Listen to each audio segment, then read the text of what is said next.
সময় শেষ, আবার নতুন করে পুনরায় আরেকটা কমিটি ঘোষণা হবে কেন্দ্রীয় নেতাদের মাধ্যমে।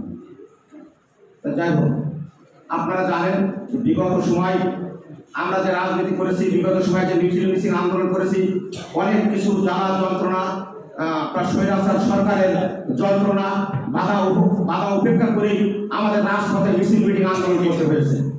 কিন্তু আমরা আমাদের সৌভাগ্য যে গত 5 আগস্ট 2024 বাংলাদেশে আজকে বাংলাদেশ ইসলামী আন্দোলন বাংলাদেশের মহতরম আমির পীর সাহেব চরমনায়ের দিক নির্দেশনায় আজকে বাংলাদেশ সাহেব চরমনায়ের ঢাকা ওই রাজপথে আজকে যেদিনকে আন্দোলনের বড় সূচনা করে আজকে গণভবন অ্যাটাক করে স্বৈরাচার সরকার পতনের পরে আজকে বাংলাদেশে একটা নতুন করে স্বাধীনতা অর্জন হয়েছে।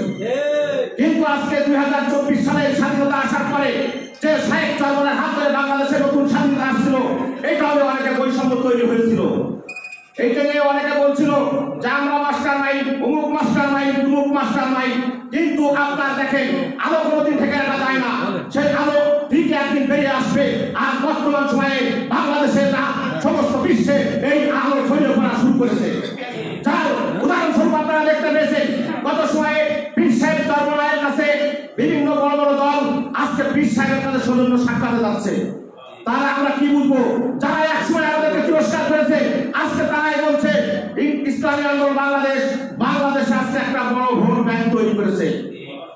সেই ভোট ব্যাংককে আমাদের টিকে রাখতে হলে আমাদের রাজপথের অন্যায়ের বিরুদ্ধে প্রতিবাদ করে লড়াই সংগ্রামে টিকে থেকে সমাজ থেকে অন্যায় মুক্ত করে একটা সুসমাজ গড়ে তোলার লক্ষ্যে বাংলাদেশে ইসলাম দেশ মানবতার কল্যাণে কাজ করার জন্য আমাদের প্রত্যেকটা থানা ইউনিয়ন মাঠ পর্যায় পর্যন্ত আমাদেরকে নিরলসভাবে কাজ করে যেতে হবে। কারণ বিজয় এখনো অনেক দূরে। আমরা বিজয়ের দ্বার প্রান্তে কেমন, সেই বিজয় অর্জন করতে হলে আমাদের পরিশ্রম করতে হবে না ভাই?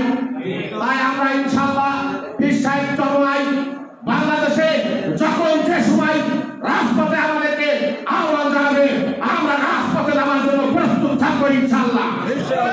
আমি আমার এই সংক্ষিপ্ত বক্তব্য রেখে আমার বক্তব্য শেষ করছি। ইসলামী আন্দোলন বাংলাদেশ